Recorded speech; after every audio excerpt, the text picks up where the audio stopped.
Hi, this is Jeanette, and welcome to The Bridge Within. Today should be the last segment on the dream series.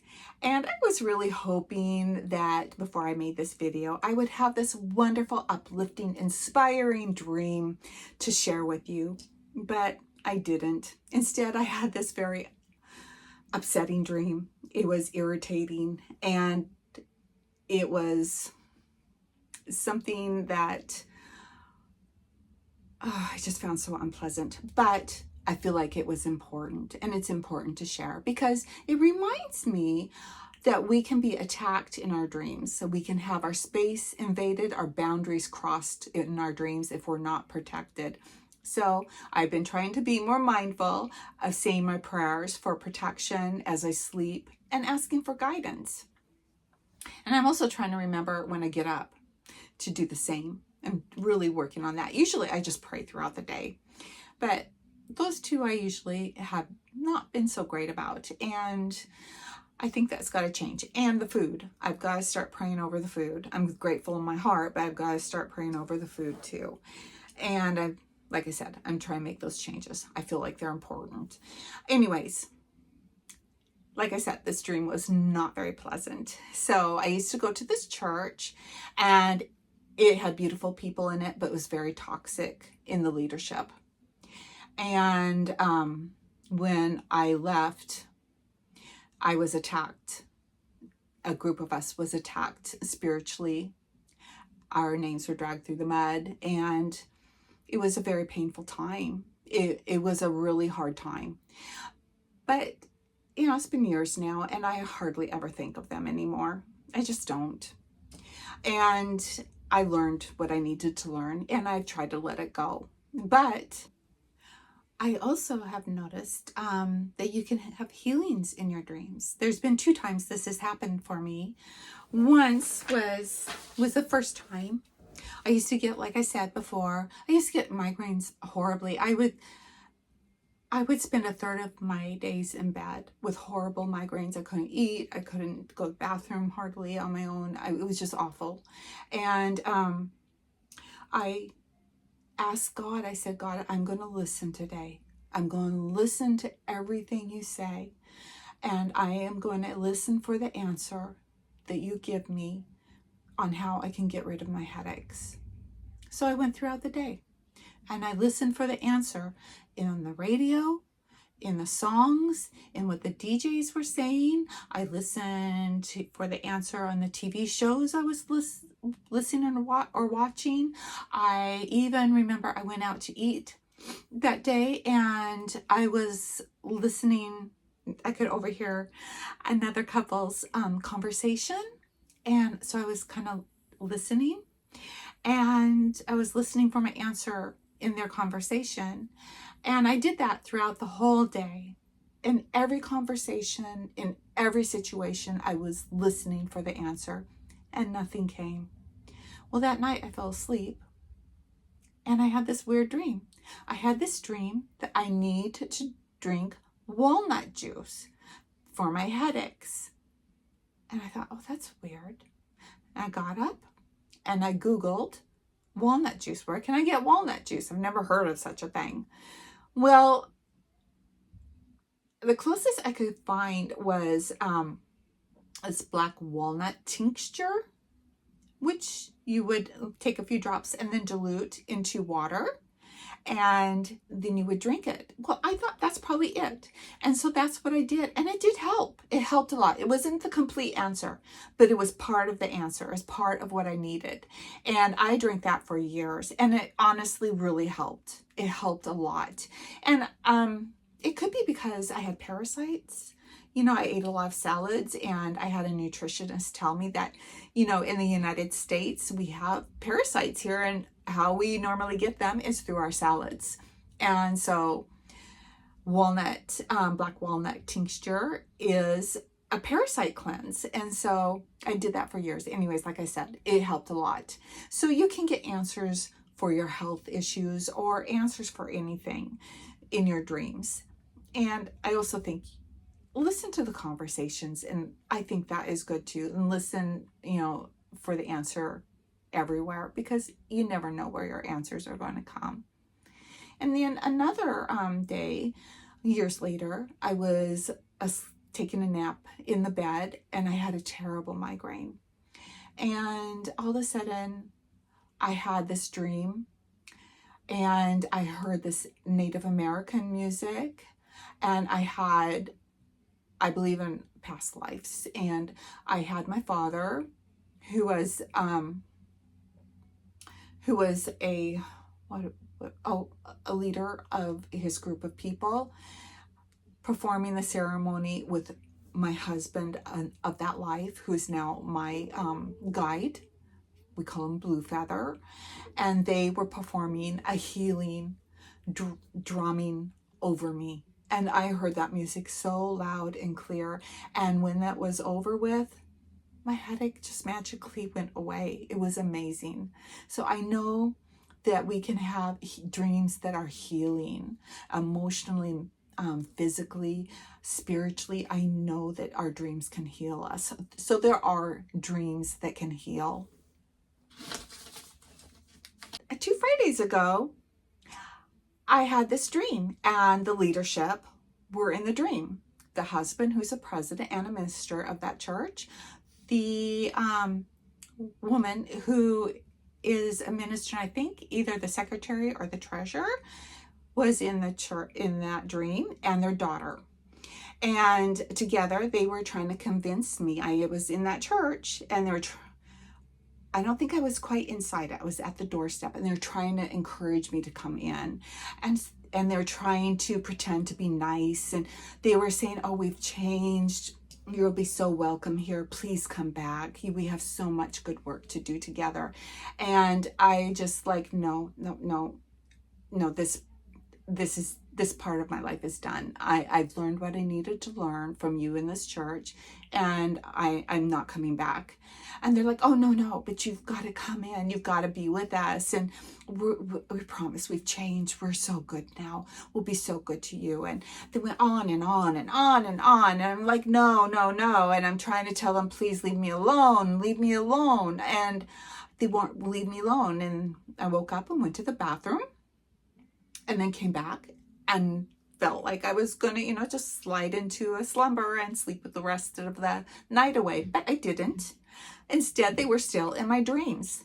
And they were, oh, please come back. Please come back. Oh, come in. You've got to join us. You've got to, we are your best friends. We love you so much. And I'm like, no. And I'm starting to get mad. I'm telling them to go away, and I'm just telling them they need to leave me alone. And then finally, I just woke up and went about my day. And I didn't tell the person I'm with what happened. I didn't do it. But it was funny, later that day, he told me that he talked to his friend, and they were going to go to that church just out of the blue. They never go to that church anymore because it's so bad, but occasionally they'll go. But usually it's like for like a holiday, like an Easter service or something like that. They'll just go to check it out. It's hardly ever. It's maybe twice a year. And just out of the blue, they're like, yeah, my friend wants to check it out. And I'm like, you do realize it's not safe there, right? Oh, we'll be fine. We're really protected. He told me it'll be fine. And he just insisted on going. And I thought that was really interesting that they tried to get to me, but they couldn't get to me, but they got to this person instead. And I'm wondering how they got to him. But anyways, the deal is they invaded my dreams. They invaded my space, and they've done that before.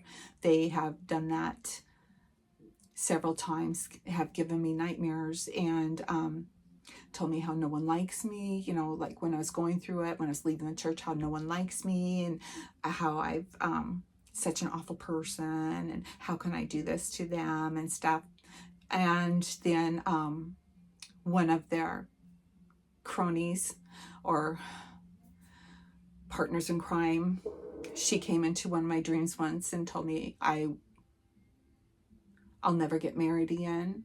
I'll never find anyone again, that I will die alone. And just kept repeating that. So I've been attacked by them in my dreams before. It's so important that we protect ourselves before we go to bed. And so that's why I think this sharing this dream is so important, is we are very vulnerable and very open when we sleep. And I'm sure you know this. And maybe you don't need the reminding, but I did. So anyways, we will talk about what other kind of dreams. Oh yeah, I had another dream about them once. Like, her partner in crime, the leader of this church, her partner in crime, she's kind of an interesting person. She just likes to joke around, have a good time. She just like shits and giggles, and doesn't seem to take anything serious.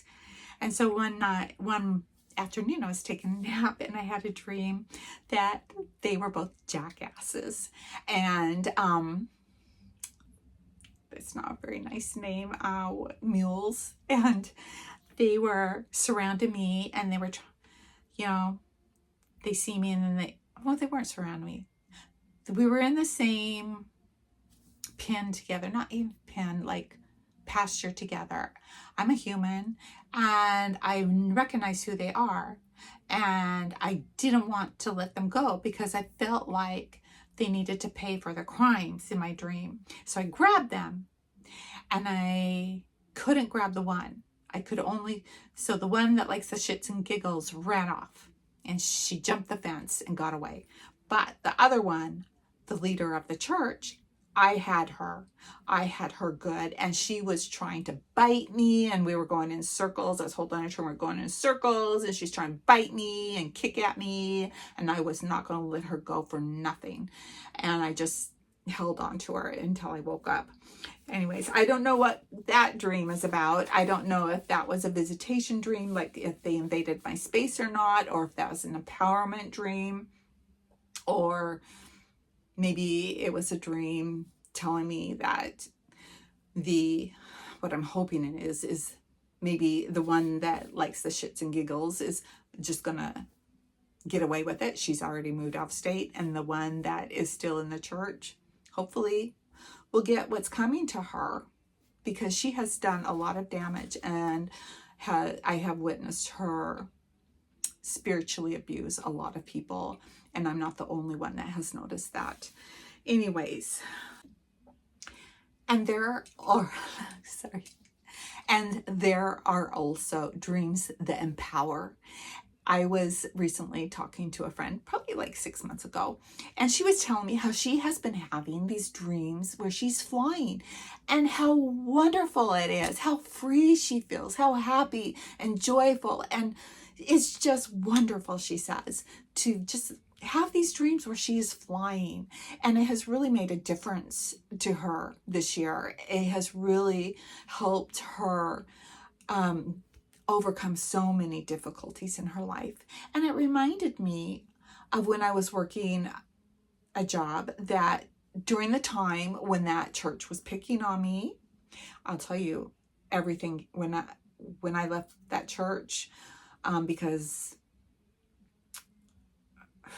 I and a group of people asked them to open up their financial books. We were attacked in so many different ways, and it feels like that when you're being attacked. It feels like the demons will come in many directions. And then I have a family member who has I've had to have a restraining order against, started in on me, and she was destroying my reputation, and she was threatening to hurt me and to disfigure me. And my parents, that's when my parents asked me to get a restraining order against her, and so I did. And also, anyone that's worked in dentistry can tell you that there are a lot of toxic offices, and this unfortunately had two people that were very toxic. Most of the people in the office were beautiful. They just were kind and wanted nothing more than to help the patients and to work together. But there were two, and they made it miserable.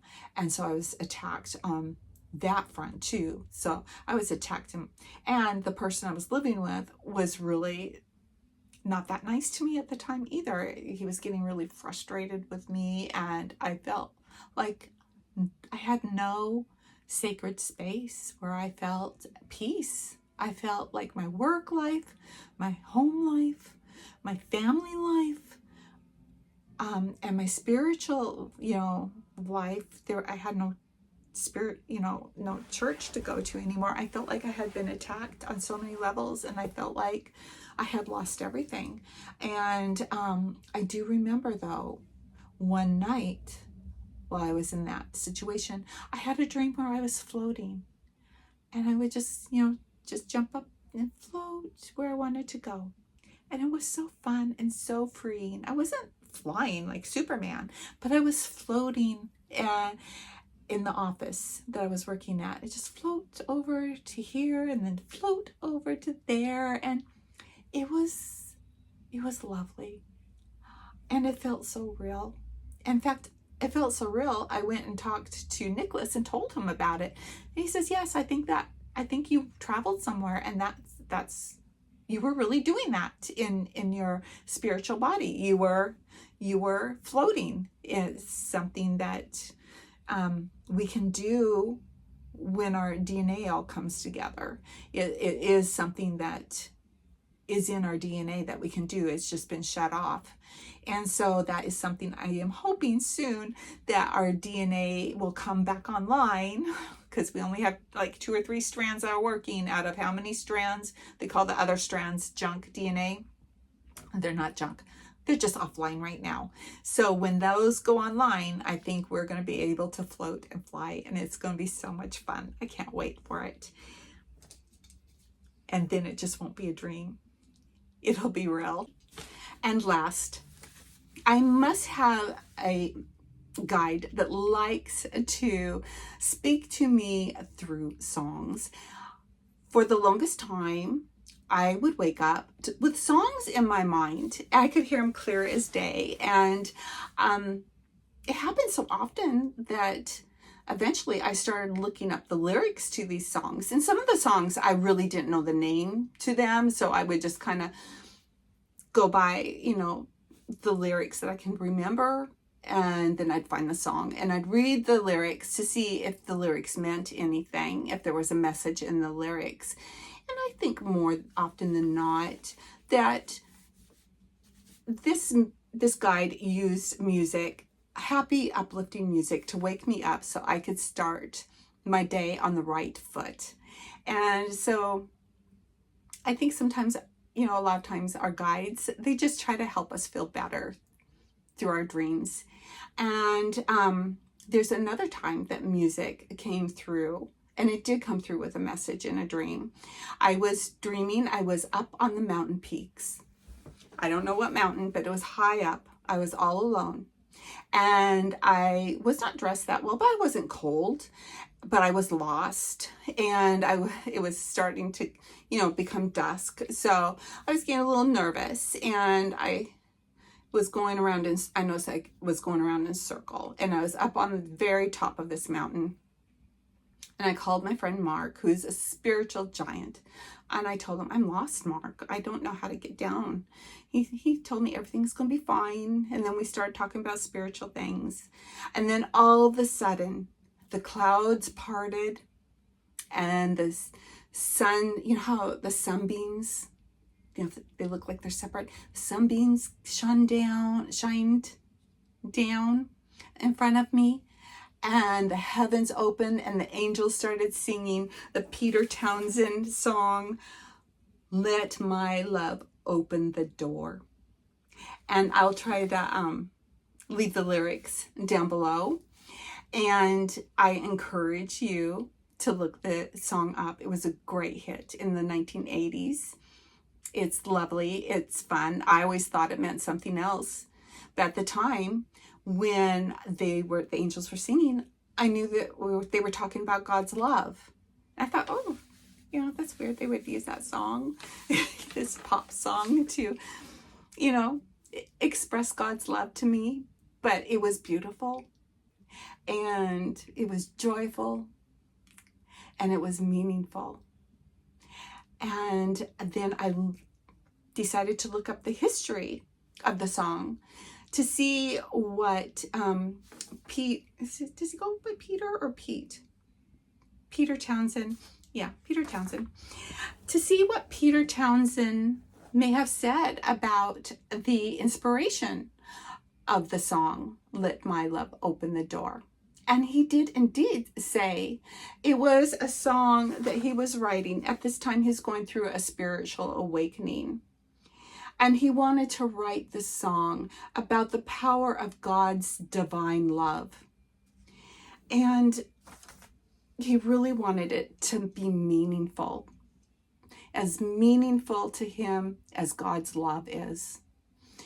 And he was a little disappointed that it came out sounding so popish. But you know what? It was perfect. He did get the message forth. And I believe it was accepted by the divine, or else why would they use that song to speak to me and let me know that I am loved by the Creator, just as you are. You're loved by the Creator too. Anyway, that's really all I can think of to say about dreams at this time. I would love to hear about your dreams and any meaningful spiritual awakening you have had. And thank you again for joining me today. And I hope you have a wonderful, wonderful day. God bless.